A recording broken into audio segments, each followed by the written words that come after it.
Coming up on TCU Sports Now, the home winning streak continues for men's and women's basketball.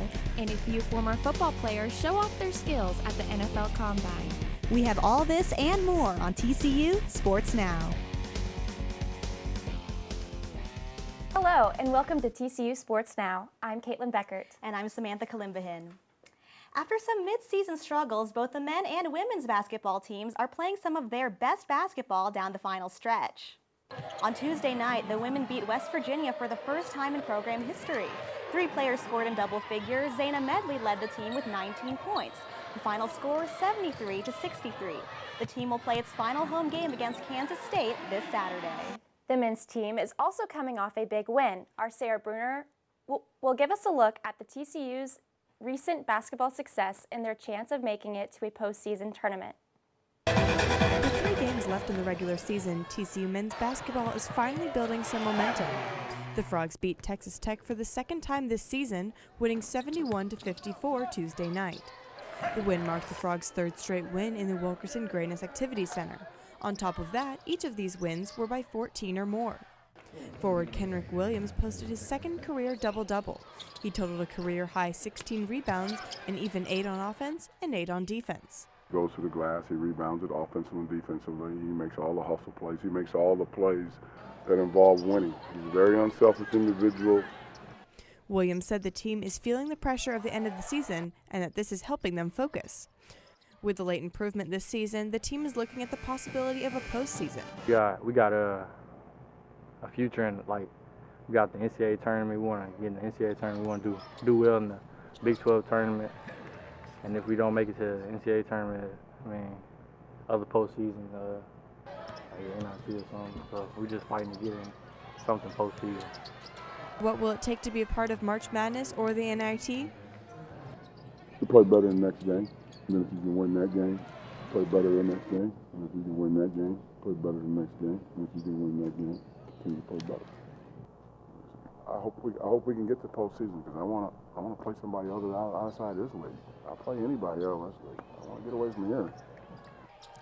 This would be the first time since 2005 that the Frogs made it into one of these 2 tournaments. Sarah Bruner, TCU Sports Now. The men will face number 16 Oklahoma on Saturday at 1 p.m.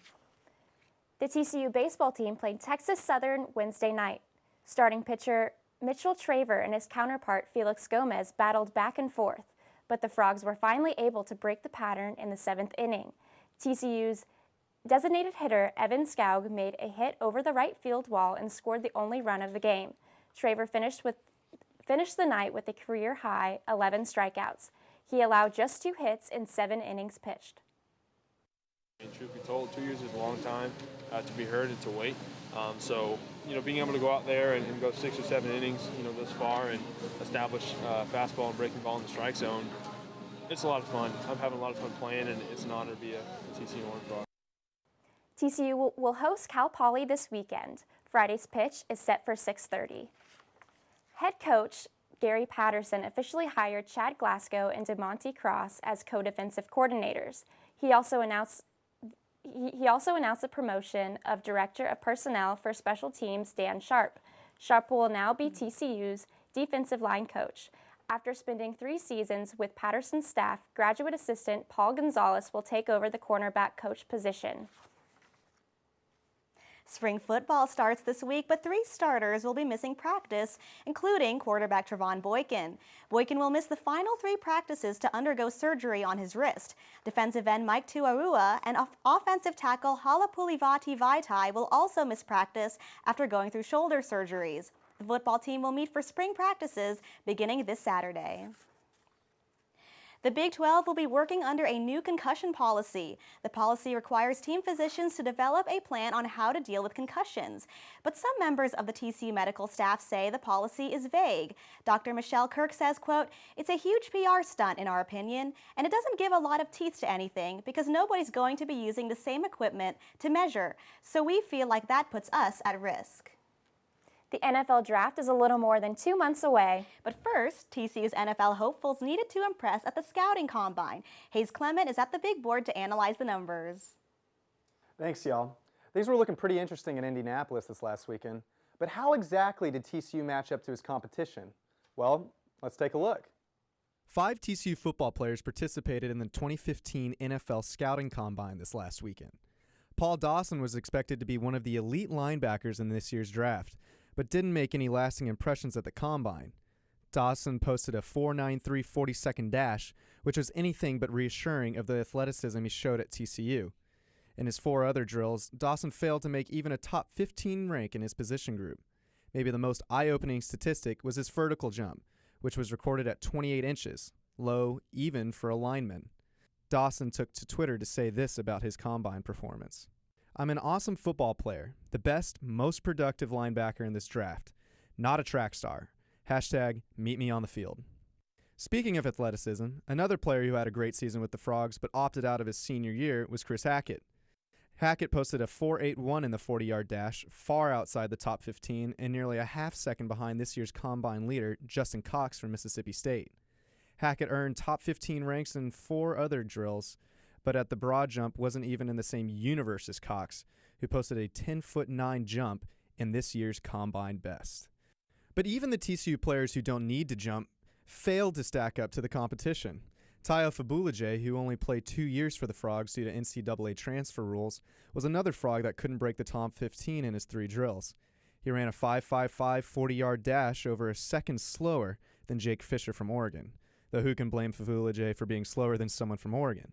Still, his vertical and 20-yard shuttle were unimpressive, and his greatest skill, strength, wasn't put on display in the bench.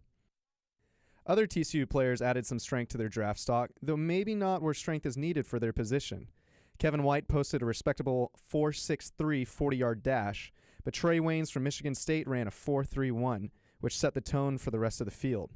White fell out of the top 15 in the 40-yard dash, the vertical jump, and the broad jump, but his biggest performance, showing off his gains with 18 reps on the bench. The 5th of TCU's players to show off in Indianapolis was B.J. Calimbahin. The running back missed most of last season plagued by injury, then opted out of his senior year with the Frogs.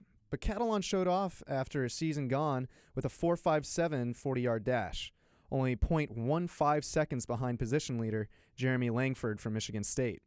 Calimbahin's only blunder was his broad jump, a 9'6" leap short of leader Amir Abdullah of Nebraska by 1 1/3 feet.